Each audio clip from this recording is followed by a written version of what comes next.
সুফিয়ান থাউরি রহমতুল্লাহ আলাইহি একবার হজের কাফেলায় গেছেন, হজ করছেন, দেখলেন এক যুবক তওয়াফ করা অবস্থায় দুরূদ শরীফ পড়ে, সাফা মারওয়া সাই করবে, এখানে দুরূদ পড়ে। তো এই জায়গায় তো আলাদা আলাদা দোয়া আছে, সব জায়গায় দুরূদ কেন? উনি বললেন, যুবক তোমার ঘটনা কি? তাওয়াফ করার সময় দুরূদ, সাফা মারওয়া সাই করার সময় দুরূদ, এখানে তো আলাদা আলাদা দোয়া আছে, সব জায়গায় দুরূদ কেন পড়ো? উনি বললেন যে শেখ, ঘটনা আছে একটা দুরূদের সাথে আমার জীবনের। আমার হজ কাফেলা যখন আসে, সেই কাফেলার সঙ্গে আমার বাবাও ছিল। বাবার মৃত্যু হয় মাঝপথে।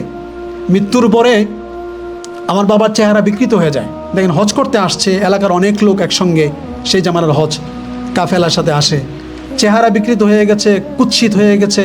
এটা তো প্রথম। দ্বিতীয় কারণ তো হচ্ছে যে মানুষের কাছে বদনাম হবে যে নিশ্চয়ই জঘন্য কোনো গুনাহগার ছিল। আর প্রথম কারণ তো হচ্ছে আখিরাত তার অন্ধকার, টেনশন। উনি বলে আমি খুব কান্না করছিলাম, তো এর মাঝখানে আমার একটা তন্দ্রা চলে আসে। আমি দেখি রওজা মুবারক থেকে একটা নূরের রোশনি, একটা নূরের সিঁড়ি আমার বাবার লাশ পর্যন্ত এসে গেছে।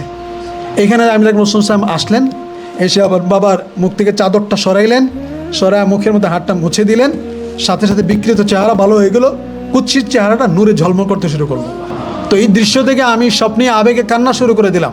ওই যে ছোট বাচ্চারা যেমন বাবার আঁচল ধরে, মায়ের আঁচল ধরে নাচুর বান্দার মতো, বাবার জামা ধরে, বাইনা ধরে, আমি নবীজির চাদর ধরলাম, এরকম বাইনা ধরলাম যে ইয়া রাসূলুল্লাহ আমার আব্বার কী হয়েছিল, আপনি কেন আসেন, এই ঘটনা আপনি বলেন, আমার শোনান। রাসূল সাল্লাল্লাহু আলাইহি ওয়াসাল্লাম বললেন যে দেখো, তোমার আব্বার কোনো একটা গুনাহ ছিল, সেই কারণে তিনি শাস্তি পেয়েছেন। দেখেন এখানে কী গুনাহ ছিল কিন্তু জানানো হয়নি, মানুষের গোপন রাখতে হয়। হয়তো বা আল্লাহ তাআলাও নবীজির কাছ থেকে গোপন রেখেছেন, যেটা আমরা জানি না। তবে নর্মালি আমরা কোনো গুনাহ করলে রাসূল এটা জানতে পারেন, ফেরেশতারা সাপ্তাহিক রিপোর্ট যখন পাঠায় তখন সে জানতে পারেন।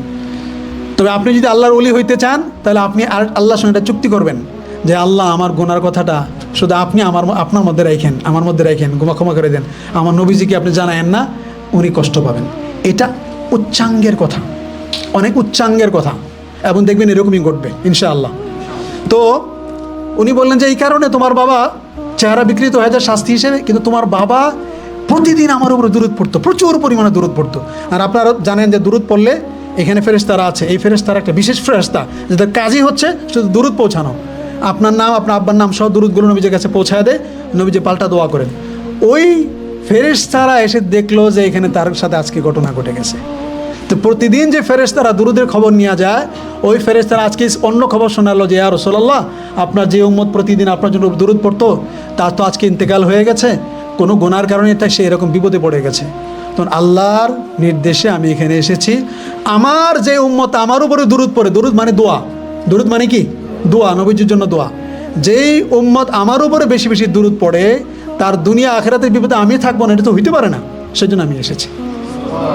ওই যুবক বলে এই ঘটনার পর থেকে আমার জিকিরের সব অংশই কি খালি দুরূদ, খালি দুরূদ, খালি দুরূদ। পড়বেন তো ইনশাআল্লাহ? আপনি নসিহত করে সমাধান করতে পারবেন না, রসুলের সঙ্গে সংযোগটা তৈরি করে দেন, এর দুরূদ তারা টেনে টেনে উপর পর্যন্ত পৌঁছায় দেবে। আল্লাহ তাআলা আমাদের সবাইকে তৌফিক দান করুন, আমিন।